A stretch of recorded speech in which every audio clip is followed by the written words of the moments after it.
Hello दोस्तों, नमस्कार। स्वागत है एक बार फिर से आप सभी के अपने प्रिय चैनल पर। दोस्तों आपको बता दें जो अभी की सबसे बड़ी खबर आ रही है, जहां पर कश्मीर पर भारत ने मुस्लिम देशों को दिया है कड़ा संदेश। जी हाँ दोस्तों, बताएंगे ओआईसी के बयान के बाद अब भारत ने मुस्लिम देशों को कड़ा संदेश दिया है। दोस्तों बताएंगे पूरी खबर, साथ ही आपको बताएंगे जहां पर भारत के समुद्र पर गहराया खतरा, 5 चीनी एयरक्राफ्ट के साथ घेरने की कोशिश में है चाइना। जी हाँ दोस्तों, जिसके बाद टेंशन में आ गया है भारत। बताएंगे पूरी खबर, साथ ही आपको बताएंगे जहां पर भारत के स्पेशल फ्रंटियर फोर्स के वार से पस्त हुआ चीन, जिसके बाद अब तिब्बती सैनिकों को दे रहा है स्पेशल ट्रेनिंग, वो भी भारत से लड़ने के लिए। बड़ी खबर आ रही है दोस्तों, इसकी भी जानकारी देंगे आपको। साथ ही बताएंगे जहां पर अमेरिका ने छोड़ा साथ, तो अब अफगानिस्तान को भारत से उम्मीद। जी हाँ दोस्तों, कहा पाकिस्तान में है तालिबानी आका, भारत हमें बचाओ। जी हाँ दोस्तों, बड़ी खबर आ रही है अफगानिस्तान से भारत को लेकर। दोस्तों बताएंगे पूरी बात क्या है, उससे आगे आपको बताएंगे जहां पर तालिबान को बढ़ावा देने पर पाकिस्तान पर बरसा अफगानिस्तान। जी हाँ दोस्तों, पाकिस्तान को लेकर भी बड़ी बात कह दी है इन्होंने और दिखा दिया है कि पाकिस्तान से बड़ा दुश्मन अफगानिस्तान का कोई नहीं हो सकता। जी हाँ दोस्तों, बताएंगे क्या बातें कही है अफगान की तरफ से। साथ ही आपको बताएंगे जहां पर अफगानिस्तान पर किसका शासन हो, इसे ना किया जाए नजरअंदाज। जी हाँ दोस्तों, एस जयशंकर ने रूस में जाकर भारत रूस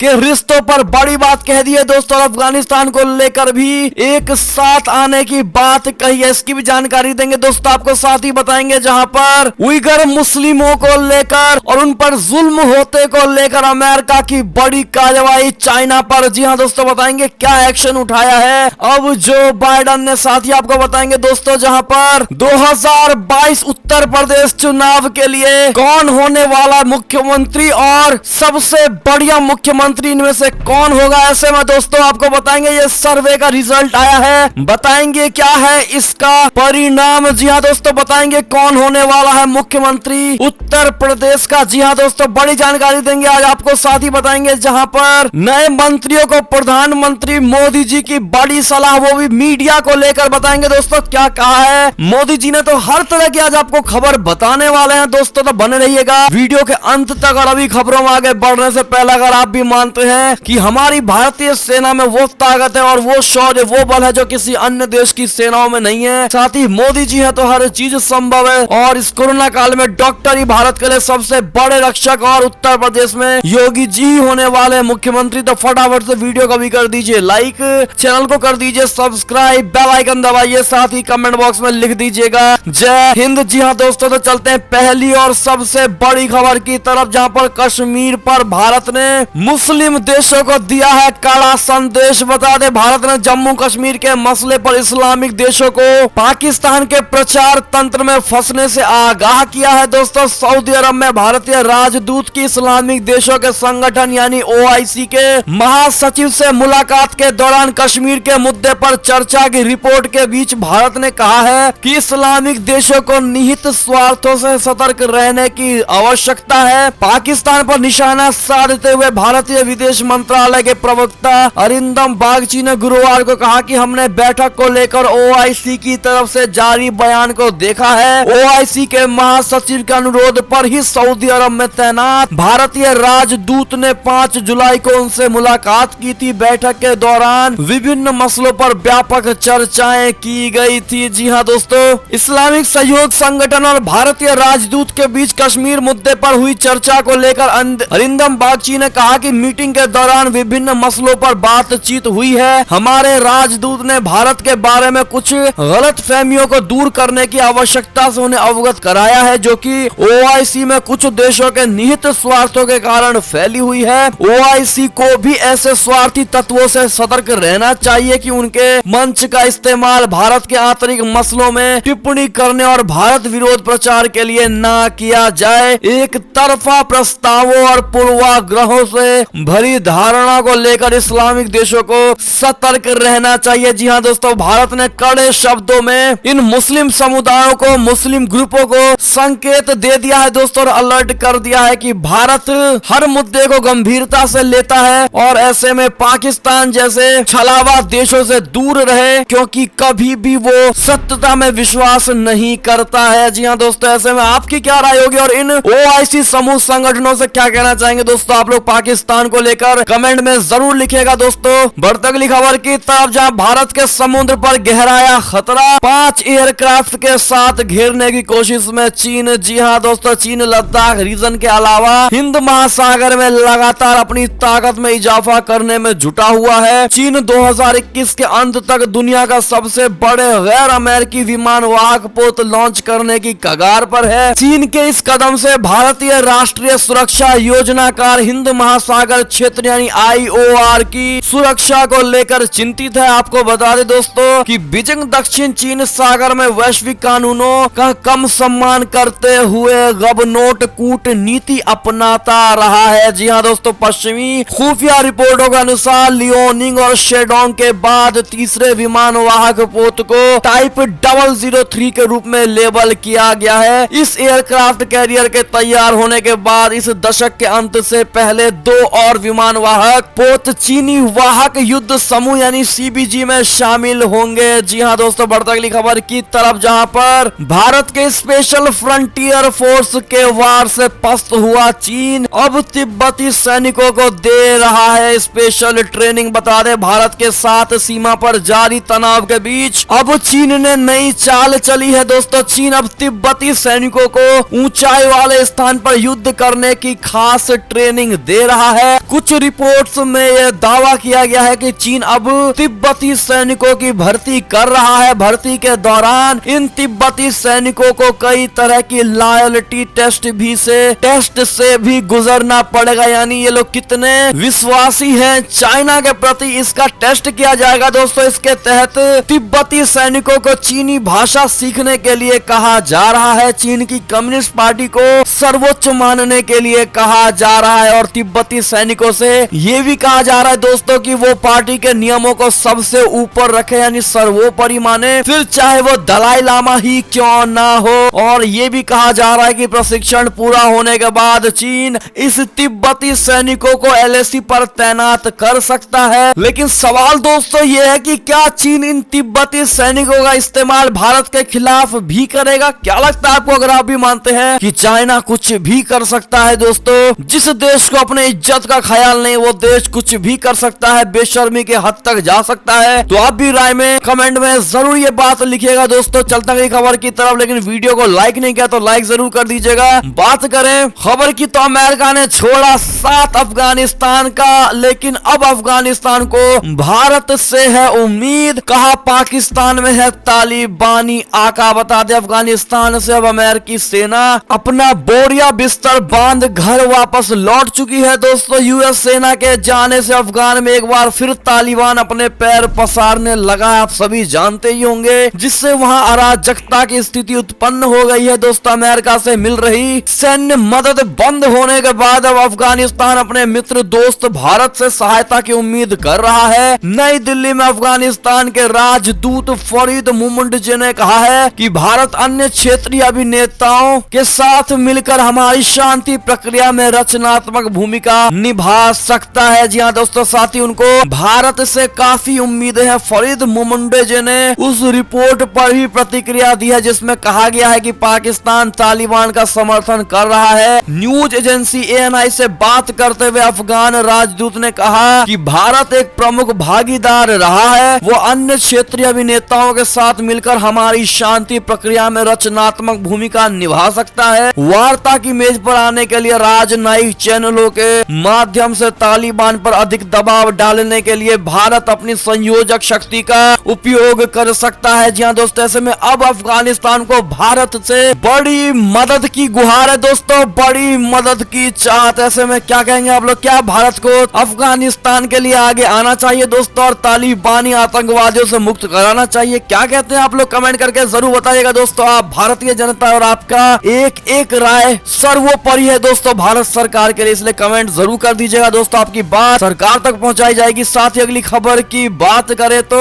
अफगानिस्तान पर किसका शासन हो, इसे ना किया जाए नजरअंदाज, भारत रूस मिलकर करें ये काम। जी हाँ दोस्तों, एस जयशंकर ने बड़ी बात कह दी। आपको बता दें, अफगानिस्तान में बढ़ती हिंसा पर चिंता जताते हुए भारत ने शुक्रवार को कहा है कि युद्धग्रस्त ग्रस्त देश में किसे शासन करना चाहिए, ये वैध पहलू महत्वपूर्ण है और इसे नजरअंदाज नहीं करना चाहिए। साथ ही उसने अफगानिस्तान में हिंसा में तत्काल कमी लाने का आह्वान किया है। विदेश मंत्री एस जयशंकर ने रूस के अपने समकक्ष सरगई लावरोव के साथ एक संयुक्त संवाददाता सम्मेलन में एक सवाल के जवाब में कहा कि निश्चित तौर पर हम अफगानिस्तान में घटनाओं से चिंतित है। जी हाँ दोस्तों, रूस में एस जयशंकर ने बड़ी बात कह दी है दोस्तों। रूस भारत को एक साथ आने की भी बात कही गई है, साथ ही दोनों से मिलकर अफगानिस्तान को मजबूत बनाने जाना चाहिए। जी हाँ दोस्तों, बढ़ती अगली खबर की ओर, जहां पर तालिबान ने चीन को बताया अपना मित्र,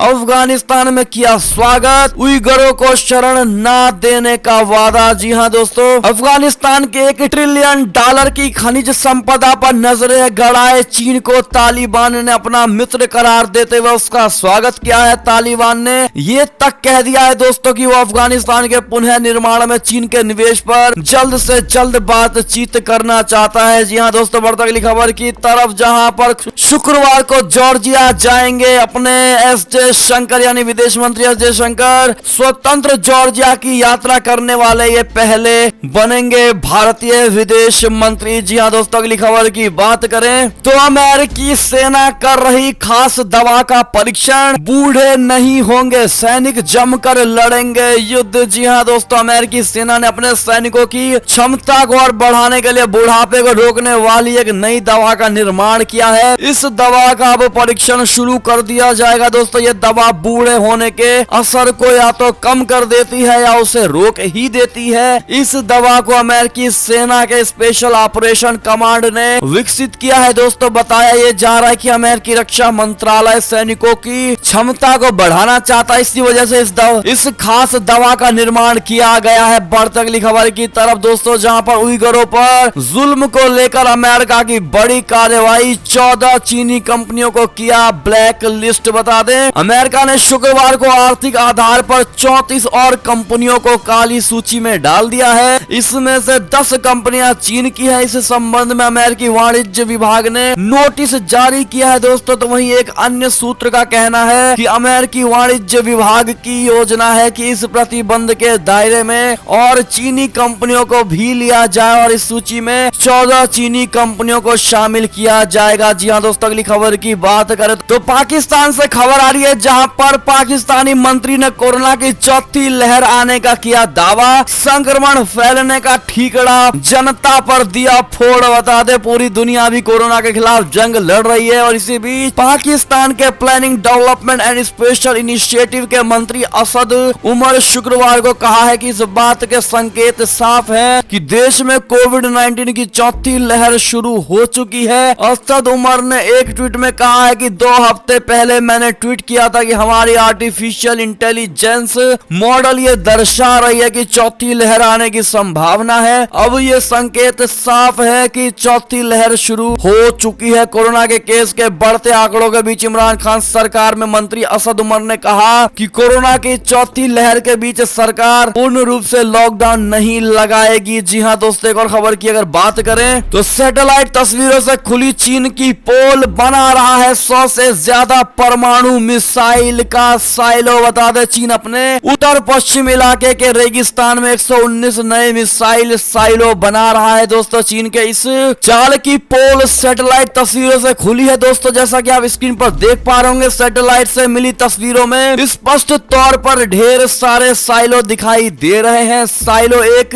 लंबा, गहरा और सिलेंडर जैसा बॉक्स होता है दोस्तों, जिसके अंदर अंतर महाद्वीपीय परमाणु बैलिस्टिक मिसाइलों को रखा जाता है और जरूरत पड़ने पर इन साइलो का ढक्कन खोलकर यहीं से मिसाइलों को लॉन्च कर दिया जाता है। जी हाँ दोस्तों, चीन के परमाणु हथियार कार्यक्रम में यह सबसे बड़ा ऐतिहासिक कदम बताया जा रहा है। जी हाँ दोस्तों, ऐसे में आप सैटेलाइट की ये तस्वीरें देख पा रहे होंगे और कितनी ज्यादा अधिक मात्रा में इन साइलो का निर्माण किया जा रहा है दोस्तों चाइना की तरफ से। इस पर आपकी क्या प्रतिक्रिया होने वाली है दोस्तों, राय जरूर दीजिएगा। बढ़ती अगली खबर की तरफ, जहां पर पूर्वी लद्दाख से जल्द सैन्य वापसी पर ही शांति बहाली है संभव, चीन को भारत की 2 टुक। बता बता दें पूर्वी लद्दाख में चीन से गतिरोध वाले बाकी क्षेत्रों से सैन्य वापसी की प्रक्रिया जल्द पूरी होने पर ही सीमावर्ती इलाकों में शांति बहाली हो सकती है। सैन्य वापसी द्विपक्षीय संबंधों में प्रगति सुनिश्चित करने के लिए भी अहम है। विदेश मंत्रालय के प्रवक्ता अरिंदम बागची ने गुरुवार को आयोजित संवाददाता सम्मेलन में ये बात कही है। जी हाँ दोस्तों, चलते अगली बड़ी खबर की तरफ, जहां पर अफगानिस्तान में 7 अफगान पायलटों की हत्या। चीन ने अपने इन सभी नागरिकों को अफगानिस्तान से निकाला बाहर। जी हाँ दोस्तों, अफगानिस्तान से अमेरिकी बलों की वापसी के बाद अफगान अधिकारियों के अनुसार हाल के महीनों में 7 पायलटों की हत्या कर दी गई है। पहले ऐसी घटना नहीं होती थी। उधर चीन ने अफगानिस्तान से अपने 210 नागरिकों को निकाल लिया है। जी हाँ दोस्तों, बढ़ते अगली खबर की तरफ, जहां पर आखिरकार सुएज कैनल से विदा हुआ विशाल माल वाहक जहाज एवर गिवन। जहाज मालिक और नहर प्राधिकरण ने सेटलमेंट डील पर कर दिए साइन। जी हाँ दोस्तों, मार्च महीने में सुएज नहर में बड़े ट्रैफिक जाम का कारण वाला विशाल कंटेनर जहाज एवर गिवन आखिरकार अब यहाँ से हट गया है। जी हाँ दोस्तों, साथ ही मिस्र ने नुकसान की भरपाई के लिए 550 मिलियन अमेरिकी डॉलर की मांग भी की थी। चलता गई बड़ी खबर की तरफ, जहां पर यूएई में रह रहे भारतीयों के लिए बड़ी खुशखबरी, जहां भारत से दुबई की फ्लाइट शुरू हो रही है। जी हाँ दोस्तों, संयुक्त अरब अमीरात जाने और वहां से भारत आने वाले लोगों के लिए बड़ी ही अच्छी खबर है दोस्तों। दुबई से भारत के कुछ शहरों के लिए उड़ान 15 जुलाई से फिर शुरू होने जा रहा है। जी हाँ दोस्तों, बढ़ते अगली खबर की तरफ, जहां पर अपने ही देश में मुश्किल में फंसा गूगल। अमेरिका के 36 राज्यों में दिग्गज सर्च इंजन कंपनी के खिलाफ मुकदमा दायर। बता दे दुनिया की सबसे बड़ी सर्च इंजन कंपनी गूगल अपने ही देश में मुश्किलों में घिर गई है दोस्तों। अमेरिका के 36 राज्य और वॉशिंगटन डीसी ने गूगल के खिलाफ मुकदमा दर्ज कराया है। मुकदमे में आरोप है कि दिग्गज सर्च इंजन अपने एंड्रॉयड ऐप स्टोर पर नियंत्रण एकाधिकार विरोधी कानूनों का उल्लंघन करता है। जी हाँ दोस्तों, चलते अगली खबर की तरफ, जहां बांग्लादेश की एक फैक्ट्री में लगी भीषण आग, जिसके बाद 52 लोगों की हुई दर्दनाक मौत और ऐसी मौत की पहचानना भी हुआ मुश्किल। जी हाँ दोस्तों, बांग्लादेश की एक फैक्ट्री में शुक्रवार को भीषण आग लग गई, जिसमें 52 लोगों की मौत हो गई और इस भयंकर आग में कम से कम 30 लोग घायल हो गए। समाचार एजेंसी एएफपी ने बताया कि आग इतनी भयानक थी कि कई मजदूर अपनी जान बचाने के लिए ऊपरी मंजिल से ही नीचे कूद गए। जी हाँ दोस्तों, अगली खबर की बात करें तो 2022 यूपी चुनाव से जुड़ी खबर, जहां पर यूपी चुनाव के लिए 52% की पहली पसंद मुख्यमंत्री आदित्यनाथ। जी हाँ दोस्तों, सर्वे में बोले आएंगे तो योगी ही। बता दें उत्तर प्रदेश में 2022 में विधानसभा चुनाव होने वाला है। चुनाव के हर एक हरकतों पर देश की निगाहें रहती हैं दोस्तों, इस कारण ये चुनाव और भी खास हो जाता है। पश्चिम बंगाल में हार के बाद बीजेपी के लिए इस बार का चुनाव वैसे भी हर मायने में खास है। तो वहीं यूपी के सीएम योगी आदित्यनाथ के लिए एक सुखद खबर सामने आई है दोस्तों, जहां पर IANSC वोटर यानी IANSC वोटर स्नैप पोल के अनुसार राज्य के 52% लोग मानते हैं कि 2022 में योगी आदित्यनाथ जी यूपी चुनाव जीतेंगे। बीजेपी ने 312 सीटें जीती थी पिछली बार, जबकि सपा 47, बसपा 19 और कांग्रेस केवल 7 ही सीट जीत पाई थी दोस्तों। राज्य में बीजेपी की सरकार बनने के बाद योगी आदित्यनाथ को सत्ता की कमान सौंपी गई थी और इस बार ये कयास लगाए जा रहे दोस्तों कि आएंगे तो योगी ही। ऐसे में अगर आप भी मानते हैं ये सर्वे बिल्कुल सही और सटीक बैठने वाला, तो कमेंट सेक्शन में आप भी आएंगे तो योगी ही ये बात कमेंट में 3 बार जरूर लिखेगा दोस्तों। देखते हैं कितने भाई बहन मानते हैं इस बात को। बढ़ते हैं अगली खबर की तरफ, जहां पर फेरबदल के बीच बड़ी खबर, जहां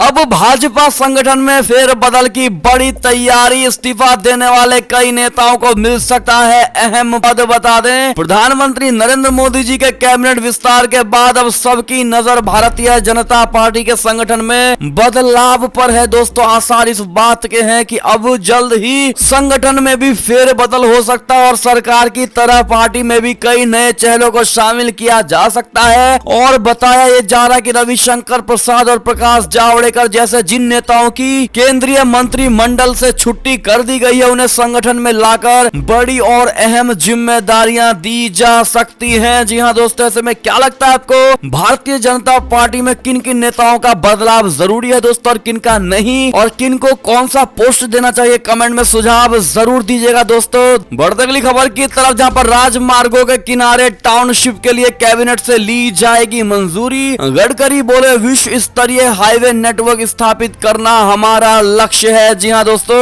राष्ट्रीय राजमार्गों के किनारे smart city, township, logistic park और इंडस्ट्रियल क्लस्टर स्थापित करने के लिए सड़क परिवहन एवं राजमार्ग मंत्रालय कैबिनेट से मंजूरी लेने की तैयारी में है। जी हां दोस्तों, बढ़ते अगली खबर की तरफ, जहां पर सिख समाज के लोगों ने थामा भाजपा का दामन। बता दें, सिख समाज के लोगों ने भाजपा में विश्वास जताते हुए पार्टी की सदस्यता ग्रहण की है दोस्तों। विधायक सौरभ बहुगुणा ने उनका जोरदार स्वागत किया है। इससे पहले गांव की मुस्लिम बस्ती में मदरसा निर्माण के लिए विधायक ने 2 लाख रुपए भी दिए थे। ऐसे में दोस्तों इन सभी सिखों का भारतीय जनता पार्टी में जबरदस्त स्वागत किया गया है, क्योंकि माना जा रहा है कि इन सभी सिखों को भारतीय जनता पार्टी पर 100% से भी ज्यादा विश्वास हो गया है। जी हाँ दोस्तों, ऐसे में आप भी कमेंट सेक्शन में कांग्रेचुलेशन सिख पार्टी। और अगली खबर की बात करें तो राम मंदिर जमीन घोटाले को लेकर एक्शन में है आरएसएस। चंपत राय से छीन सकती है बड़ी जिम्मेदारी। बता दें, अयोध्या में श्री राम मंदिर के लिए कथित जमीन घोटाले को लेकर राष्ट्रीय स्वयंसेवक संघ एक्शन मोड में नजर आ रहा है। संघ के सर कार्यवाहक भैयाजी जोशी ट्रस्ट को लेकर रणनीति तैयार करने में लगे हुए हैं। वे जल्द अयोध्या भी पहुंच सकते हैं। और बताया ये जा रहा है कि श्री राम जन्मभूमि तीर्थ क्षेत्र ट्रस्ट के महासचिव चंपत राय को चित्रकूट में जारी आरएसएस की बैठक में भी बुलाया गया है। ऐसे में दोस्तों ये थी अब तक की सारी बड़ी खबरें। आपको हमारी खबरें कैसी लगी? आशा करता हूँ काफी अच्छी लगी होगी दोस्तों। अगर थोड़ी भी अच्छी लगी है तो इस वीडियो को भी अपने भाई बंधुओं में व्हाट्सएप, फेसबुक, ट्विटर के जरिए पूरे भारत में शेयर करना